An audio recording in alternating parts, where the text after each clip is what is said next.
The Hangover. The Hangover. Hey. Woo! Cosmos. With Cosmos. And we got some exciting questions coming up here. We have, my mother has asked what's going on with the sun and solar flares. Just, hey, what's going on with the sun and those solar flares? Very broad. And What's Jack the asked, deal with these solar flares? what's the deal? And Jack has a question, triggering a drink warning, so get ready, because it's coming up right now. Do you think it would be easier to build a Cloud City-type structure in the atmosphere of Venus or Jupiter? Cloud City Star Wars have an reference, answer. so we're just going to take a drink right now. I was thinking hard about that for a while. I think I got an answer. All right. All right, but Brandon first, with the answer. we're going to do my mom's question, because she asked first. So we're going to talk about the sun and solar flares. Oh, okay. I don't know if my mom would What's like the to deal? I can't do a. If I could do a Seinfeld accent, That's I a bit would, but I whiplash. can't. What's the deal with... No, that's not. I can't. The sun and solar flares. So the sun is a big ball, it is a great ball of fire and plasma. No. It's No, plasma. whoa, yo, hey, not fire. yo. It's not fire, it's plasma. It is plasma. But it's really, really hot, and it looks like it's on fire. It does, Lily. Especially when you look at it in Like that hydrogen. Like the hydrogen alpha, Hydrogen alpha line. alpha. Yeah. Oh, Oh, God, it's so- gorgeous. I so badly wanted the H alpha telescope because I have my night telescope, and now I want a daytime telescope, the H alphas, and they look so beautiful.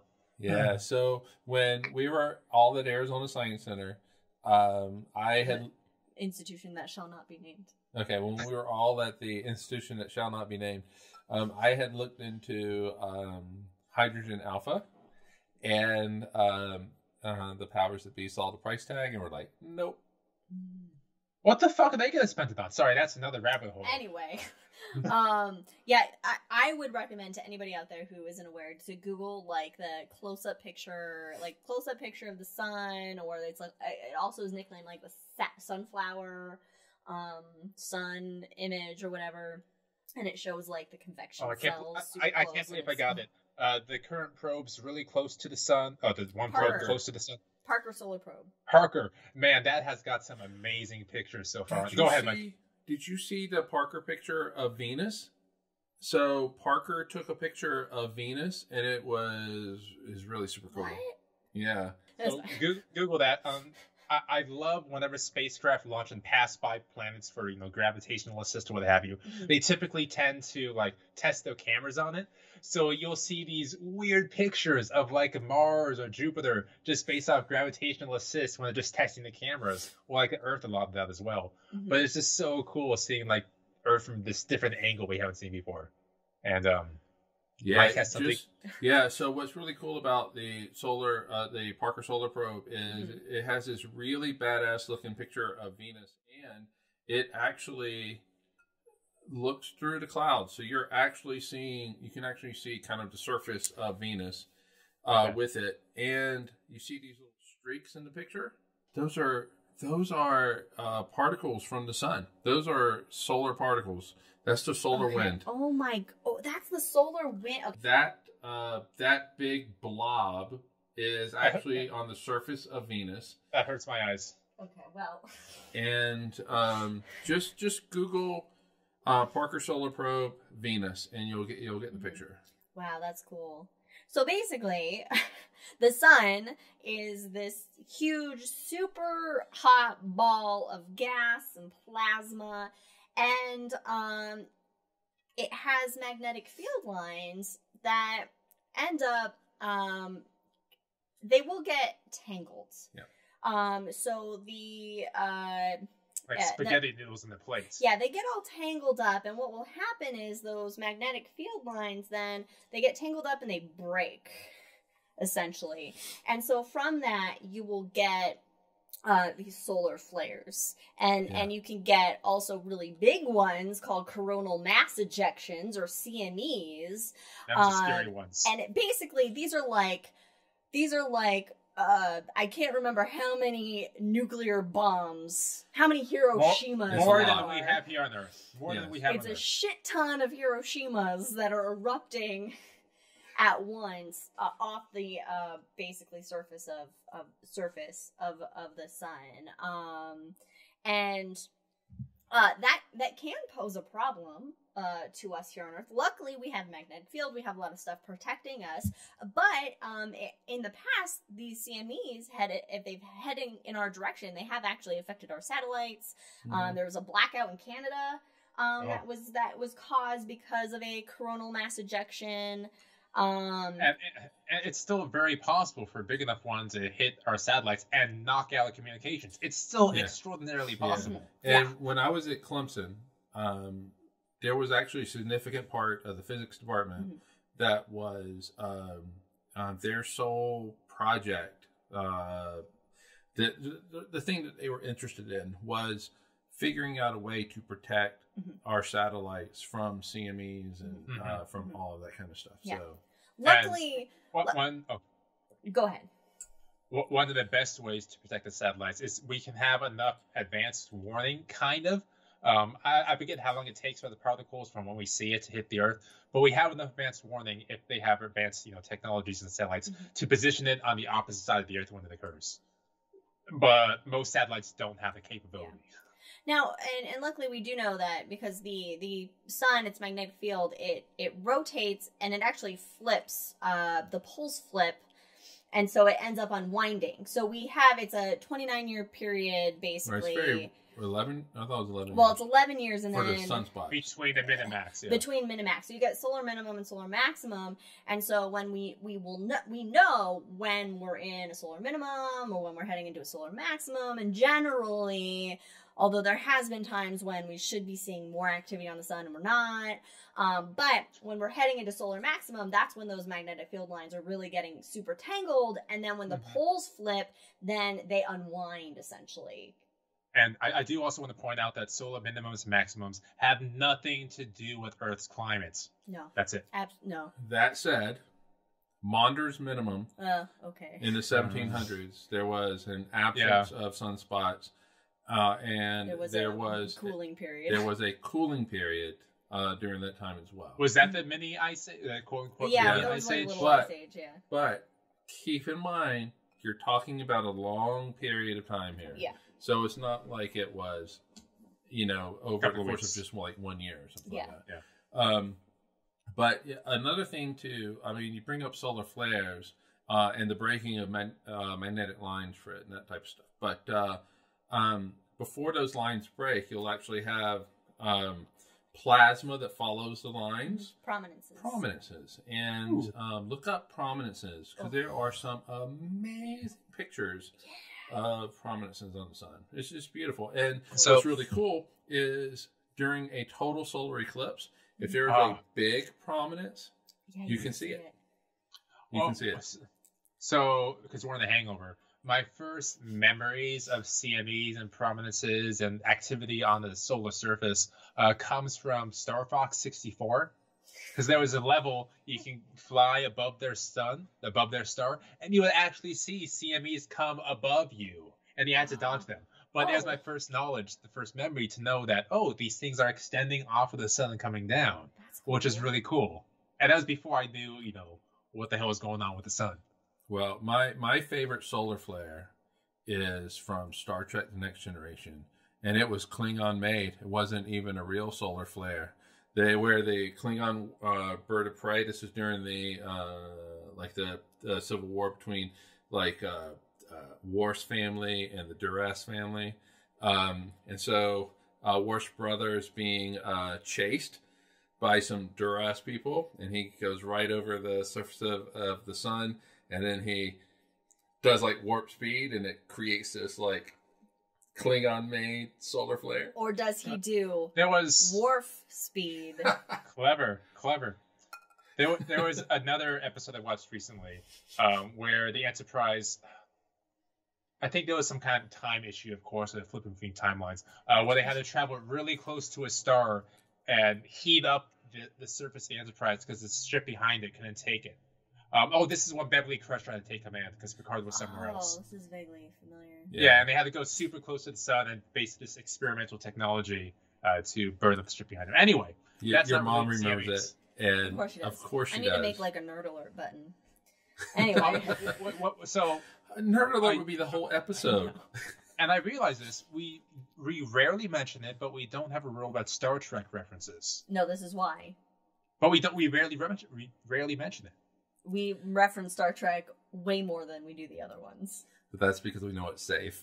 Probably. That's probably true. I would like to point out, Jack's, the unwinding is like, the unwinding of the magnetic field of the sun's magnetic field lines. The unwinding is like the sun is going through a Silk's dance routine. Oh. Yeah. It unwinds and then winds back up again, and then flips and then unwinds and winds back up again. So why does it get all wound up? It's because of that differential rotation. Differential rotation, yeah. It rotates faster at the poles than it does along the equator. And that we can see that in Jupiter, all the gas giants as well. Jupiter, Saturn, Uranus, and Neptune, they have differential rotations. That's probably a good reason why you look at Jupiter. Well, yeah, you have that spot, the different speeds, and also different directions as well based off winds. Mm-hmm. But just, the water painting arts of Jupiter, so much thanks to that twisting of the gas. Yeah. Now, you don't have differential rotation on Earth. Earth is a solid body.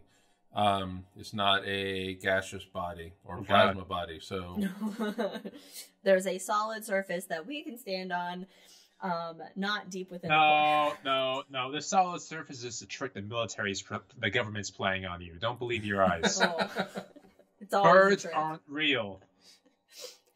But we have another question to talk about in the Hangover, which is, do you think it would be easier to build a cloud city type structure in the atmosphere of Venus or Jupiter? I would say Jupiter because there's more atmosphere to fucking float in. Yeah. And more hydrogen, which is lighter. But, first of all, Venus is much closer to Earth, so much easier to get supplies there, back and forth. And has much less radiation around Venus, so it's less hazard to get through. Well, it's 90% carbon dioxide atmosphere. Hold on. No. So they're okay. I'm just talking about like getting to the planet in general. All right. Juno is so radiation hardened. It's a super radiation tank. Look, if we can build a cloud city in a planet, clearly, length of time for traveling between planets is no longer an issue. Wait a minute. Does Venus have a magnetic field? Oh. I'd assume. Well, because if it doesn't, you're going to be bombarded by. No, I don't think so anymore. Because you're getting those cosmic rays. Venus doesn't have much volcanic activity happening anymore, does it? Well, no, actually it does, but that doesn't necessarily mean. But I mean, it would if it's roughly the same size as the Earth, so you would think it would still have somewhat of a convecting core. Oh shit! Venus is known not to have a magnetic field. The reason for its absence is not at all clear. Yeah, its core has got to be smaller than the Earth's because the Earth's core, its size goes back to the creation of the moon. Yeah, and the impact with that Mars-sized object. But so besides the radiation, which I still think is a major issue for Jupiter, besides that issue, I don't know about the atmosphere of Jupiter and if there's an Earth-like layer, but there is an Earth-like layer in Venus at a certain X amount of miles. Well, there is where you can have one atmospheric pressure. Pressure, but can you go out there and survive? Well, that's why you stay in Cloud City. Here's the thing: is that one atmospheric pressure is really high up because at the surface of Venus it's 90 times that of the Earth's atmosphere. Yeah. So its pressure is 90 times that. So 1 ATM is way high up. It's going to be high up. But it might be far enough within the atmosphere of Venus to where it's reasonably protected. But Venus is also really hot. It is hot. But at that level of the atmosphere, I recall reading this off of 1,000 different science fiction novels, and they all scientifically prove it. So I'm going with my gut here. Okay. At that level, not only is the proper amount of atmosphere and a bit of livable area, but the heat is acceptable up in that atmosphere as well, because it's just like the Earth, the higher you get, the cooler you get. So same thing with Venus, higher the cooler. Yeah, but if Venus is roughly the same size as the Earth. And this one atmosphere, or just based off the the gases around you, be high enough to have that temperature as well. All right, so 1 atmosphere is 50 kilometers above the surface, which is about 35 miles. 30 miles, we'll say, and it is 20 degrees Celsius, so roughly about 75 degrees. Yeah, see? At Venus? On Venus, yeah, at that height. Huh. Point Venus. Okay. According to the Google. I just feel like with Jupiter, you have more room to play with where your cloud city's at and how much, you know. Well, Google confirms my own personal beliefs, so I'm going to go with that. All right. Since when did you... Anyway, I was going to make a political So how about this? I would much rather live on a Jupiter cloud city just off the view alone. Because what view does Venus have? A big sun? And that's it. There's no cool stuff. Jupiter, you got all those moons and the views, the auroras, I'm sure would extend down to the hell you're at. As Jack said much earlier in the main episode, that Jupiter is like the fashionista planet. Oh, absolutely. Well, you got Saturn. No, but look at... Okay, I'm sorry, but compare pictures of Jupiter to Saturn, and because Jupiter's atmosphere is way more dynamic and colorful. Yes, it has the rings. It has the rings, but Jupiter has rings too. It's just they're thinner. It's just a thin ring. It just depends on, your ring preference. God loves Saturn so much to put a ring on. That's all I know. All right, we have another question. No. Do gas giants have a gravitational pull? And the easy, simple answer to this is yes, because everything that has mass has gravity. Yeah, In fact, no, can I do my spiel? I want to do my spiel. Do your spiel. Jeez. I'm doing my spiel. In fact, okay, you have your own gravitational pull. Everybody has their own gravitational pull, but we're not as big as gas giants or planets, so we don't really feel that gravitational pull between ourselves and these smaller objects. Now, Liz, I have a mass and you have a mass. I am currently around 900 miles away from you. Is my gravitational mass interacting with your gravitational mass from 800 miles away? Yes. But we can't feel it all because it's so fucking minute. Because it's Are you telling me then, if it has a mass, it interacts with something? So this is some kind of force that connects all of us together between me, the rock, the tree, you. Oh, we gotta take a drink. The force exists, everybody. The force is real. And the force is gravity. And the force is gravity. The force is gravity. Thanks, Newton. But yes, Mom, the gas giants do have a gravitational pull, and because they're so much more massive, they have a huge gravitational pull. So, for example, whatever you weigh here on Earth, you're going to weigh, 16 times that on Jupiter? 16 times that? Yeah. Yeah. Yeah. And it depends where at as well within Jupiter. So if you're looking for, if anybody's dieting, don't go to Jupiter. Go to Pluto. Go to Pluto. Yeah, go to Pluto. That's where you want to go. Yeah. So anything with mass has gravity. Mm-hmm. And we get that question a lot in the planetarium. So the moon has no gravity. Actually, it does. Mm-hmm. It's just 1/6 the Earth's gravity. You would jump 6 times as high? 6 times higher. Yeah. There's also a formula I remember learning in high school that you can figure out exactly how much mass is between these two objects, how much gravity they have, and how much they're interacting. Yes. What's that formula, Brandon? There was a line involved, and was it the G1 minus G2? Is there a squiggly line at all? So it is Newton's. It's Newton's equation of gravity, right? You have universal gravitation. Yes. So it is big G, which is called a gravitational constant, of the mass of object 1 and the mass of object 2 divided by the distance between them squared. This is why we have fancy physics man. I kind of had that. Wait. So let's just say me and Liz both weigh 80 pounds. And we're 900 Holy pounds. shit. What? I don't know. I didn't want to think. We both weigh 183 pounds. I am. All right, so Brandon goes from, let's say we both weigh 80 pounds to Let's say we both weigh 183 pounds. All right. Why don't? Okay. Welcome to the Hangover. Okay. What is your question? So we're able to figure out the force of our gravities from our distance away, given the mass we have. You can, based on your mass, figure out how much So of I a was force you have- guys are But giving each other. we have to clarify. Mass does not equal weight. Nope. No, it does not. Weight does not equal mass, which is people Right. a lot of times think they're the same, but they're not. So I have 7 mass. Your weight Well, is how I think- much. No, I think we need to. You're going there. I think we need Yes. to talk about what mass and weight are. Yeah. So mass is an intrinsic thing. It's how much matter you're made of. Yeah. So basically. how many atoms that you have Yeah. basically in your body and all that kind of stuff. So Yeah.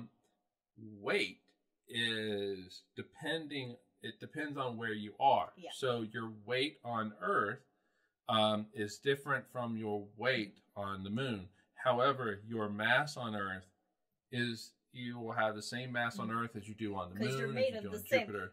amount of matter. It doesn't Yeah. change. Yes, unless you lose a shit ton of weight Yeah. between going to the Earth and the moon.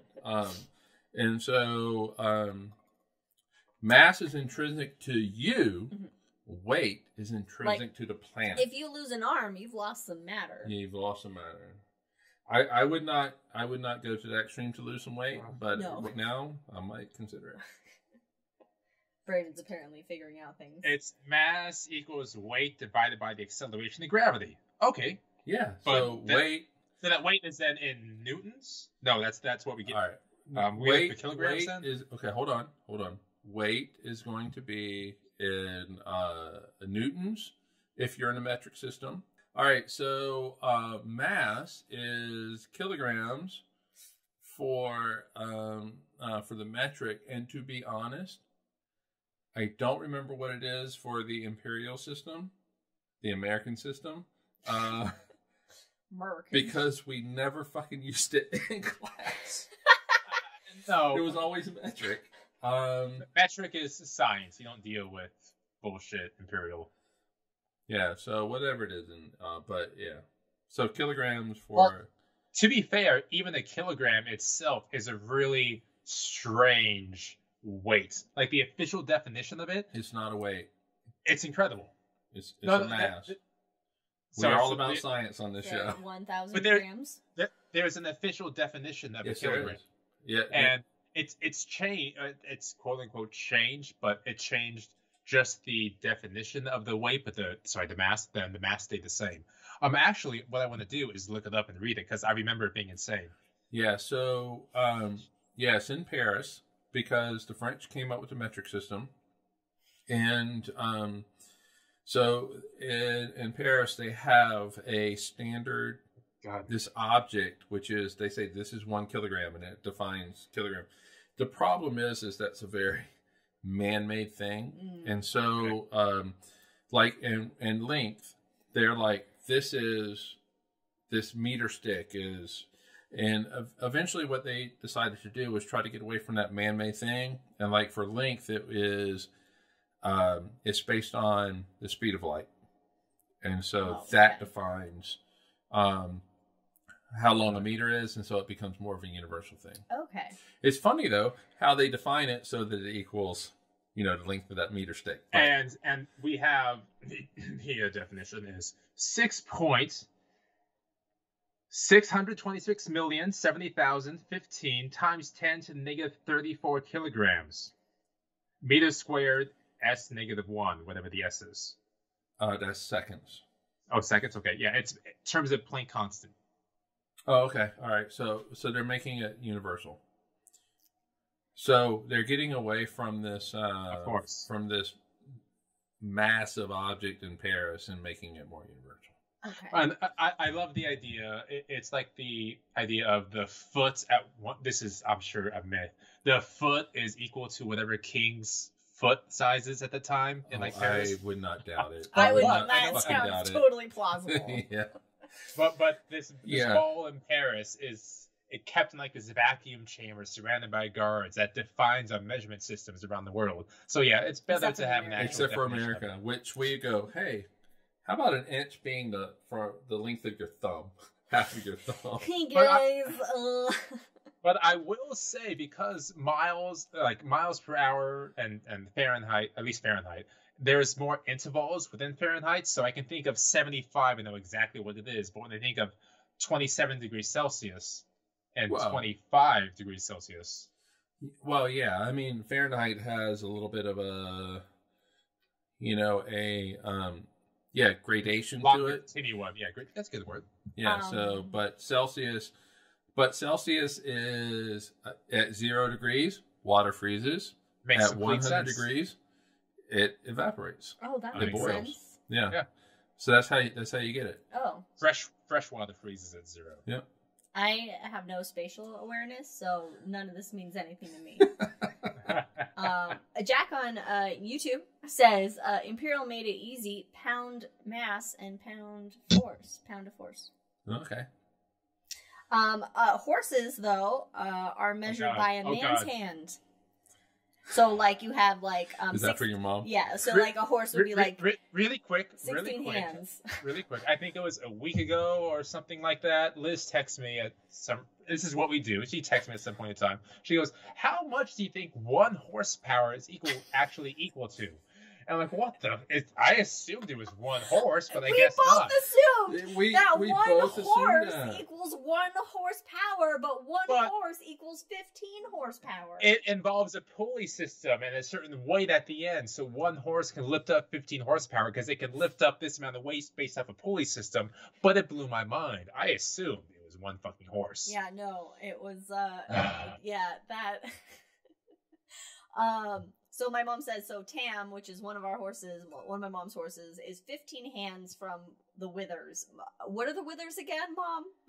Also, you can say Tam, Tam? Tam, Tam. So that's a great character in the book series called Wheel of Time, which is coming out on Amazon Prime, hopefully this year. So get ready for Tam, motherfuckers. That's not who Tam is named after. In fact, Tam has a longer name. It's Tam O'Shantner, something.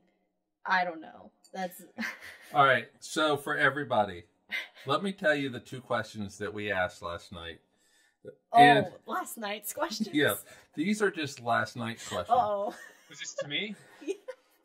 Oh, God. So, all right. So, here's question number 1. Is there time at the North Pole? Oh, God. That's right. Okay, so we were watching this comedy special, and he was talking about time zones, and then referenced the North Pole. Like, what do you do at the North Pole? You just walk around, and you're in a different time zone. And then I went, "Holy shit! Is there time in the North Pole?" Yeah. So that was question number 1. Question number 2 is, how powerful would a volcanic eruption have to be for a rock That's to right. reach escape Which velocity? was a neat question. They're both really neat questions, actually. They're both neat questions, but just the way they were presented, and I was busy at the time, so it caught me off guard. Yeah, so the answer to the first one is there is time at the North Pole, and if you're standing at the North Pole, it is whatever time zone you is want it to convenient be. for It's you. whatever time you fucking want it to be. So it's T equals me. Yeah, pretty much, because the North Pole is not habitable, and so explorers can use whatever time zone that they choose. But there is some kind of, is it like a flag or a monument or a pedestal up there? Yeah, there's something up there that people leave. Yeah, so you can probably ring around it. But here's that question. Part B is, if you're at the North Pole, where's north? There is no north. Everything is south. Everything is south. Everything is south from you. One second. Wait. There's no east. If you're standing at the North Pole, there's no east and west, only south. Wait. Let everyone else catch up, because I haven't thought about this. If you're at the North Pole, if you're standing on a fucking pedestal, everything is south, but then is it like southeast, nope. east? There's no east, there's no west, there's no north. There's just south. Okay, so you're there. And let's say, for example, you stay there for 2 days, for example, and it's like a blizzard or some shit like that. on the pedestal. You're on the pedestal, and 2 days is meaningless because there's no fucking time up there apparently. How do you know which way to go to get back? You just start walking, and then And just hope for the best. because if you're at the North Pole, Polaris, What does the a- North what does Star, a compass in this look currently, like? What does a compass look like You at the can't- North Pole? You're at magnetic Well, north is wait, different magnetic north- than oh, the damn North it. Pole. Magnetic Damn it. north is Okay, off of so the North Pole. so different question. You're at magnetic North Pole, and you can't just say it can't, because obviously the fucking compass is going to do something. well, yeah, So it's what going does to it point do? to the magnetic It's north, gonna, what, just which spin is around? not Earth's rotational north. So does it just try to point down? Yeah, it's going to point south of you. So I guess just the compass is going to be really confused. walk somewhere. You know what's really weird? This is really Ow. actually kind of cool to think about. Is if you're standing at the North Pole, really and truly, you are. Oh man, what are you? So if you're standing at You're the a North human, Pole, my human. if you're standing at the North Pole and you're facing wherever the magnetic pole is at that time, because it does move, everybody. Mhm. It's in Russia. Just You like are- Polaris moves. You're above. Are you above both the North and South Pole? No, I guess the compass will face to the north, but it also will face. It'll actually will show you where the magnetic North Pole is. Yeah, okay. So basically, if you're at the North Pole or the South Pole, You're in a- things get you're in a real weird- fucked up. You're in a weird physics place. And in the South Pole, you don't even have a South Pole star No, to no, you help don't. you, even though it's useless. Basically, it would be useless. But Okay. All right. Well, here's the second question. Okay. Shit. the second question is, how does Santa know when it's Christmas if there's Oh, no this wasn't the- time? This wasn't the question. No. The actual second question was how What- powerful. Wait. No, I need to answer this question. So here's what happens with Santa. Oh, okay. So as we all know, Santa has many elves in his workshop to Yeah. make the toys. Mhm. Through the last couple of decades, they've gone from wooden toys to these more complex electronic toys. For Like example, the Xbox. PS5s. Yeah. A lot of the PS5s, sure, they may be manufactured a lot in Shut up. Korea, but they're also manufactured in the North Pole, other than fact. So they've accompanied these technologies actually to create their own space program to launch GPS satellites just above the North Pole and the South as well, and the equator, so they can triangulate and figure out what's what. And so they use space technology to figure out the exact date according to the Gregorian calendar, which we're subscribed to. So that's how they tell space technologies with elves. Welcome to our world, you. everybody. And let's be Welcome. honest, it's about ready to get a lot crazier here in the future. Oh, The Hangover, boy. Cosmos. The Hangover is just going to be.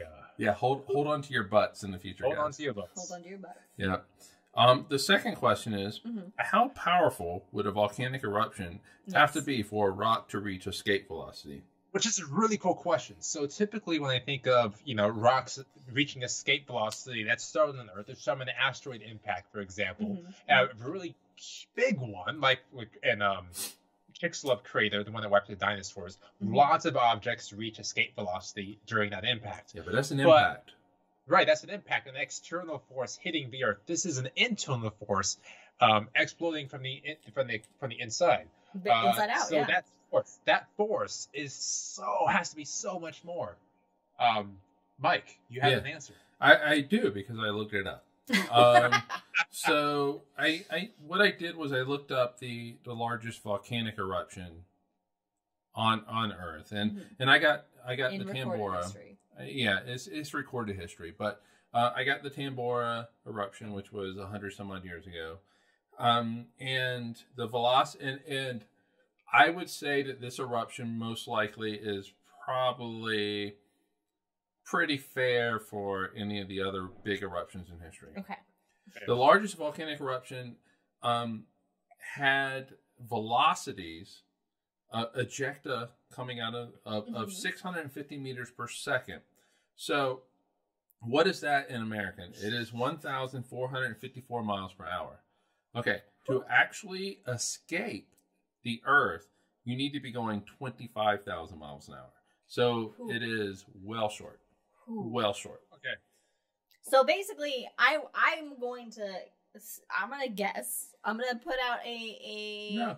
hypothesis.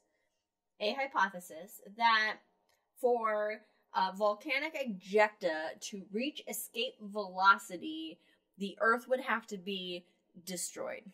Like The Earth would have to blow itself up, basically. It would be an Erupt extinction event. itself up. It would be an Are you extinction saying event. we need an external force to emit a laser beam deep inside the core to heat up and then explode the planets in some kind of Death Star scenario? Star Killer base. Yes. Yes, drink to that. But also,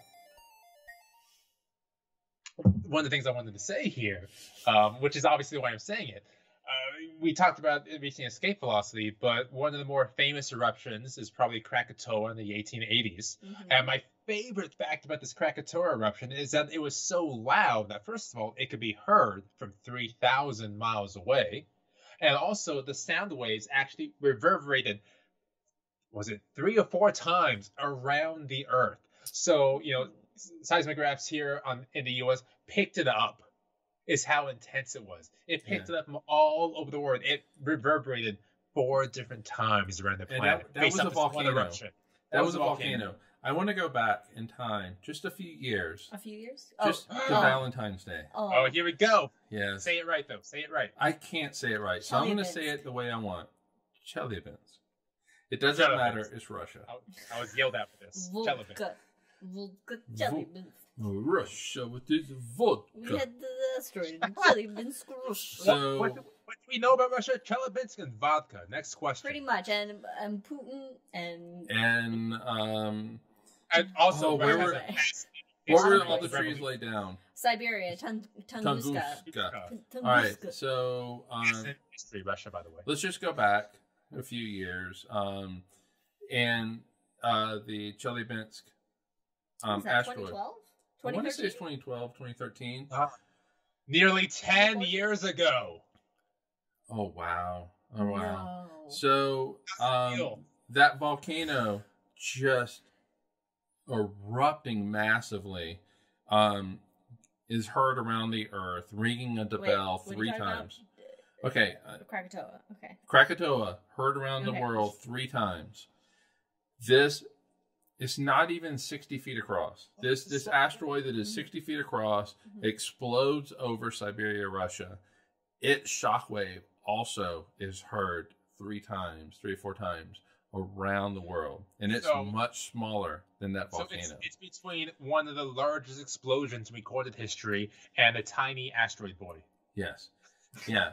Imagine, a little asteroid whisper was heard 3 or 4 times. Space forces are greater than internal Earth Yes. forces.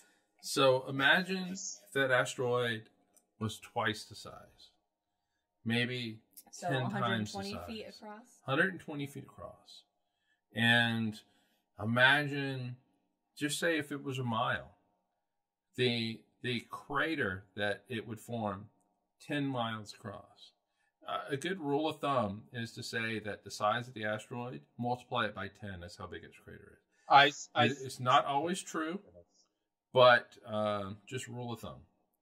So the asteroid that exploded over, that hit northern Arizona, Meteor Crater, I just passed by it 2 days ago. 1/10 of a mile. That's all it was. That created this massive hole in the ground. Which is a mile long, is it? A mile diameter? It's a mile in diameter. Yeah. It's the universe is actively trying to kill us. Which also, if you have a chance to see Meteor Crater, like I love the Grand Canyon is awe-inspiring and magical, and definitely worth seeing. But Meteor, that was made over millions of years. But Meteor Crater made in a fraction of a second. Fraction of a second. And can you imagine being in Flagstaff, Arizona, seeing this, was it 50,000 years ago that this occurred? Flash of light. If you're in Flagstaff, are you getting fucked over by this impact? You're going to get fucked over. I don't think you're going to get killed. Okay. You're not going to get vaporized, but you're going to get fucked over in some kind of way. Can you imagine seeing that site, because Meteor Crater is what, maybe an hour. What was the from planetarium Flagstaff? show we made that discussed these impacts? Oh God, what was the name of that show? Attack of the Killer Space Rocks. Attack of the Killer Space Rocks. We got to make it 1950s, right? Anyway, I think this is a good episode topic to do in the future. Is like what I was just thinking, I want like one episode dedicated to Tunguska. I would love that. Just Tunguska? There are eyewitness accounts of Tunguska, and there are people wrote down in diaries. A guy got knocked off his rocking chair. He did, and was thrown off in the house. Okay, everybody, in 2 weeks we'll be talking about Tunguska. Maybe not in 2 weeks, but at some point. We'll see. Okay, so give me some research. So, I mean, there is clearly evidence of asteroid impacts on planets that have caused basically meteorites to land on other planets, like Mars, and impacts on Mars causing meteorites to land here on Earth. But for like an internal planetary event to cause ejecta to release escape velocity, I mean, you would basically need a huge hole in the Earth to occur, a huge explosion within the Earth. Yeah, that so creates a basically, massive hole. So Krakatoa, the biggest pimple pop of all time. Oh, wow. Dr. Pimple Popper Extreme. Yeah. Wow, that got gross. But yeah, what an episode that would be. The lava flows of pus. Yeah. So basically, you have the largest explosion on Earth from a volcano. Multiply that by 12. And that's what you need to have something leave Earth to go elsewhere. The moon, Mars, wherever. Is there at any point in Earth's history where it would have had that ability internally? I mean, I would think now it's cooled down enough where it wouldn't. But maybe in the early solar system formation, and you have a lot of... It's so difficult because 12 times the largest known eruption is an incredible amount of energy. Oh, it is so much energy. But I don't maybe think so. Maybe the early Earth history, but it would need to be preceded by maybe like an asteroid impact to provide that energy to kind of mix stuff up. And so maybe late bombardment period. Yeah, if that, but yeah, it seems pretty. I mean, the most volcanically active object in the solar system is Jupiter's moon Io, which has how many volcanoes? Over 400. 400 volcanoes. Over 400. And we've actually active volcanoes. And NASA has actually observed 80 volcanoes erupting at once on Io. You can see it. Just go Google it, guys. You can see it in GIF form. Yeah, Google Prometheus. Yeah. Of Io. The letter I. What a good name. Like here on Earth, we're like, hey, that volcano in Hawaii is going off, Kilauea. And then you might get like another volcano that goes off and like, oh, we got 2 volcanoes.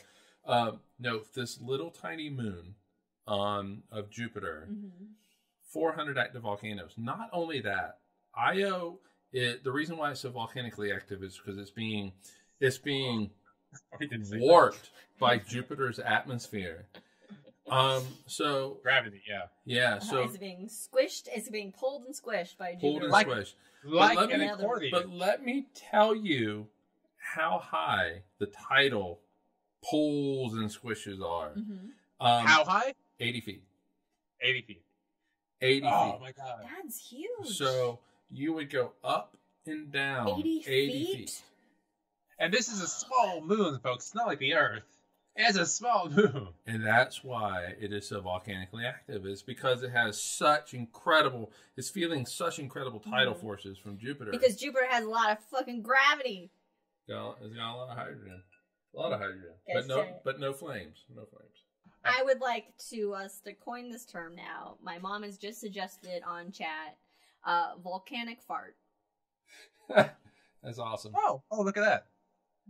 Now I can see all the chats we just had. So, a volcanic eruption is no longer a volcanic eruption. It is a volcanic, just like explosive fart. It feels like a planetary fart. A planetary fart? Yeah. That sounds right. Like the Earth's feeling a little gassy. It's got to release some of that. But some of them are Leia farts. Yes. That just a sulfurous smell. Oh, God, yeah. Mm. Where y'all die. Yeah. Do we have, so we're an hour into the Hangover. Do you have any last thoughts here? Basically, we can't light any of the gas giants on fire with the current resources and technology that we have. It's always tomorrow, though. The sun has tremendous explosive power and energy. Side note, we should utilize that some way. And volcanic eruptions aren't going to be so big that they ejector reaches escape velocity. Planetary farts. And the Planetary pyroclastic farts. And the North Pole is and the North Pole has no fucking time or direction but south.